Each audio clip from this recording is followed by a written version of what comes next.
जय माँ शेरों वाली। आज हम दुर्गा कवच का श्रवण करेंगे। दुर्गा कवच का पाठ करने से देवी भगवती अपने भक्तों पर प्रसन्न होती हैं और सदैव ही उनकी रक्षा करती हैं। इस कवच का पाठ दुर्गा सप्तशती के पाठ से पहले किया जाता है।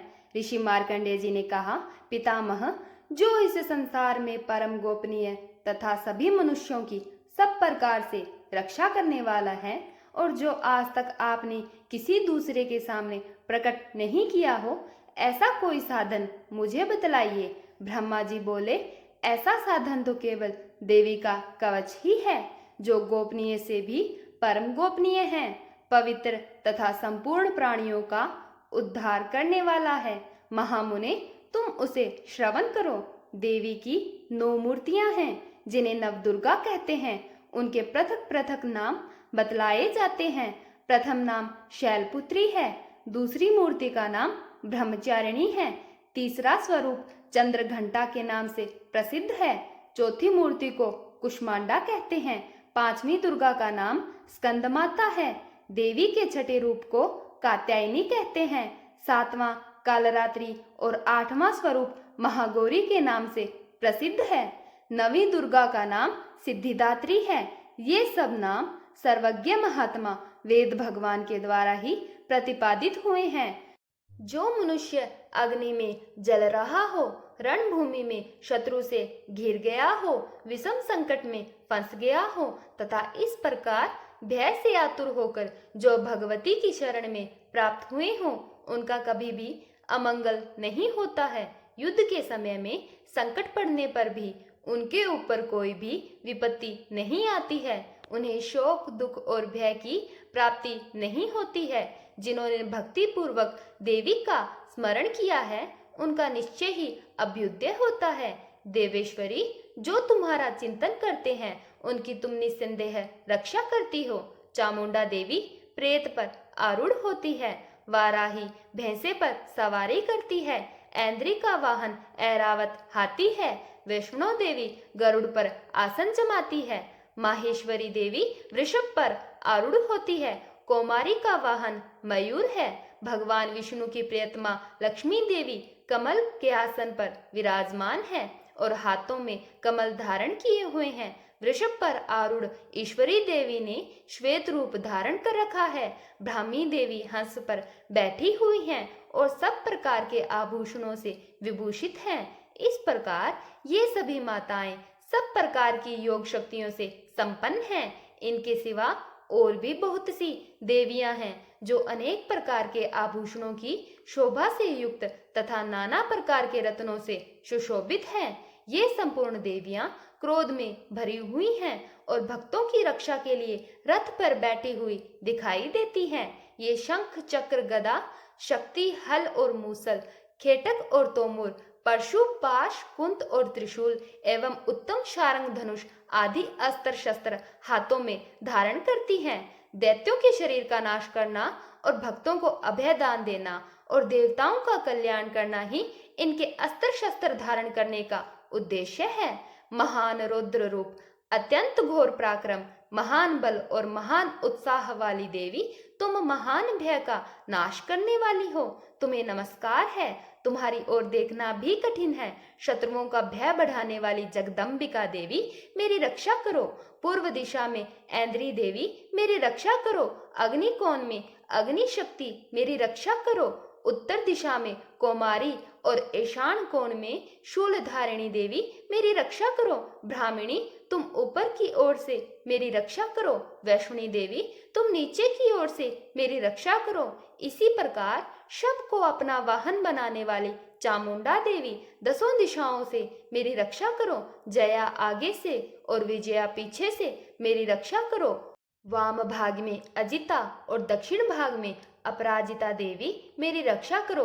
उद्योतनी शिखा की रक्षा करो। उमा, मेरे मस्तिष्क पर विराजमान होकर मेरी रक्षा करो। ललाट में माला धरी रक्षा करो। यशस्विनी, मेरी बाहों का संरक्षण करो। बाहों के मध्य भाग में त्रिनेत्रा और नथनों की यम घंटा देवी, रक्षा करो। दोनों नेत्रों के मध्य भाग में शंखिनी और कानों में द्वारवासिनी देवी, मेरी रक्षा करो। कालिका देवी कपोलों की तथा भगवती शांकरी कानों के मूल की रक्षा करो। नासिका में सुगंधा और ऊपर के होठ में चर्चिका देवी रक्षा करो। नीचे के होठ में अमृत कला तथा जिह्वा में सरस्वती देवी रक्षा करो। कोमारी दांतों की और चंडिका कंठ प्रदेश की रक्षा करो। चित्र घंटा गले की घंटी की और महामाया तालु में रहकर रक्षा करो। कामाक्षी देवी ठोडी की और सर्वमंगला देवी मेरी वाणी की रक्षा करो। भद्रकाली ग्रीवा में और धनुर्धरी मेरुदंड में रहकर मेरी रक्षा करो। कंठ के बाहरी भाग में नीलग्रीवा और कंठ की नली में नलकुबरी देवी मेरी रक्षा करो। दोनों कंधों में खड़गनी और मेरी दोनों भुजाओं की वज्रधारिणी देवी रक्षा करो। दोनों हाथों में दंडनी और उंगलियों में अंबिका देवी मेरी रक्षा करो। शूलेश्वरी नखों की रक्षा करो। कुलेश्वरी मेरी कुक्षी की रक्षा करो। महादेवी दोनों स्तनों की और शोक विनाशिनी देवी मेरी मन की रक्षा करो। ललिता देवी हृदय में और शूलधारिणी देवी उदर में रहकर मेरी रक्षा करो। नाभि में कामिनी और गुह्य भाग की गुहेश्वरी देवी रक्षा करो। पूतना और कामिका लिंग की और महिषवाहिनी देवी गुदा की रक्षा करो। भगवती कटी भाग में और विंध्यवासिनी घुटनों की रक्षा करो। संपूर्ण कामनाओं को देने वाली महाबला देवी दोनों पिंडलियों की रक्षा करो। नारसिंही दोनों घुटियों की और तेजसी देवी दोनों चरणों के पृष्ठभाग की रक्षा करो। श्री देवी पैरों की उंगलियों की और तलवासिनी देवी पैरों के तलवों में रहकर मेरी रक्षा करो।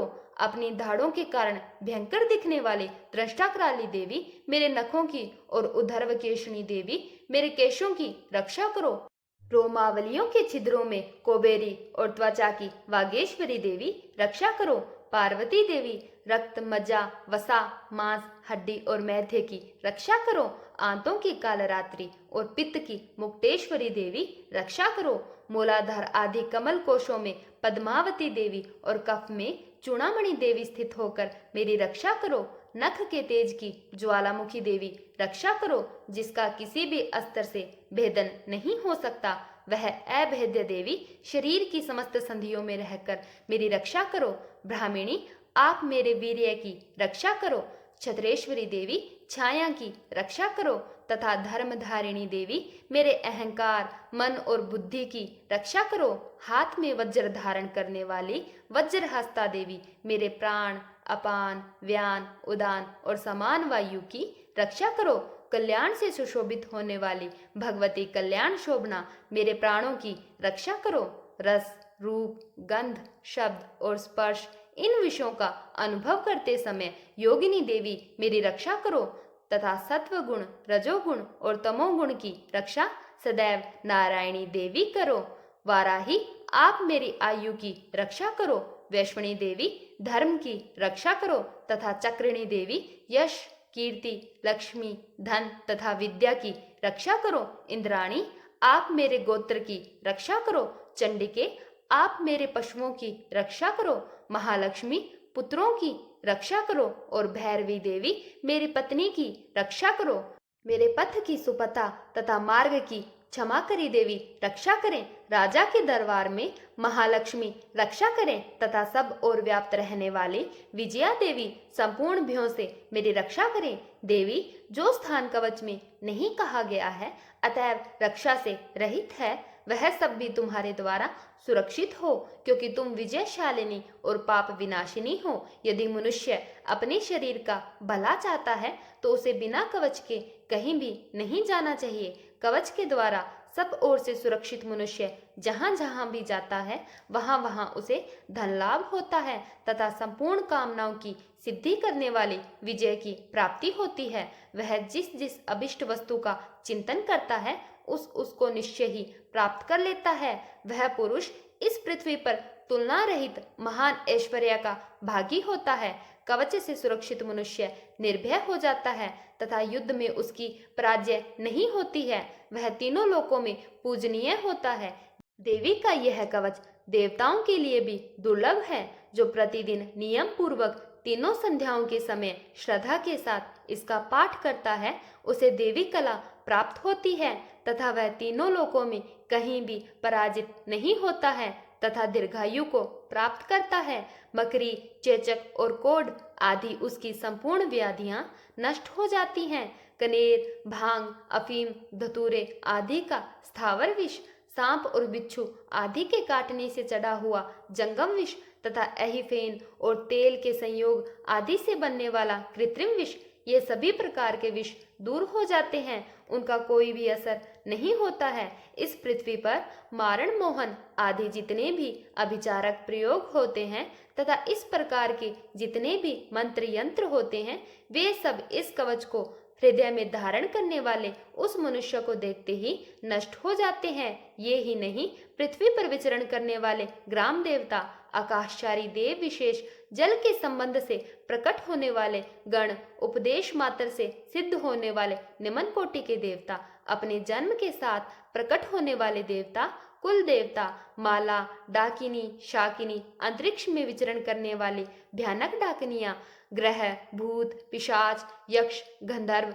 राक्षस, ब्रह्म राक्षस, बेताल, कुष्मांड और भैरव आदि अनिष्टकारी देवता भी हृदय में कवच धारण किए रहने पर उस मनुष्य को देखते ही भाग जाते हैं। कवचधारी पुरुष को राजा से सम्मान में वृद्धि प्राप्त होती है। यह कवच मनुष्य के तेज में वृद्धि करने वाला है। कवच का पाठ करने वाला पुरुष अपनी कीर्ति से विभूषित हो भूतल पर सुयश के साथ साथ वृद्धि को प्राप्त होता है। जो पहले कवच का पाठ करके उसके पश्चात दुर्गा सप्तशती का पाठ करता है, उसकी जब तक वन, पर्वत और काननों सहित यह पृथ्वी टिकी रहती है, तब तक यहाँ पुत्र पौत्र आदि संतान परंपरा बनी रहती है। फिर देह का अंत होने पर वह पुरुष भगवती महामाया के प्रसाद से उस नित्य परम पद को प्राप्त होता है, जो देवताओं के लिए भी दुर्लभ है। वह सुंदर रूप धारण कर कल्याण में शिव के आनंद का भागी होता है। जय मां शेरों वाली।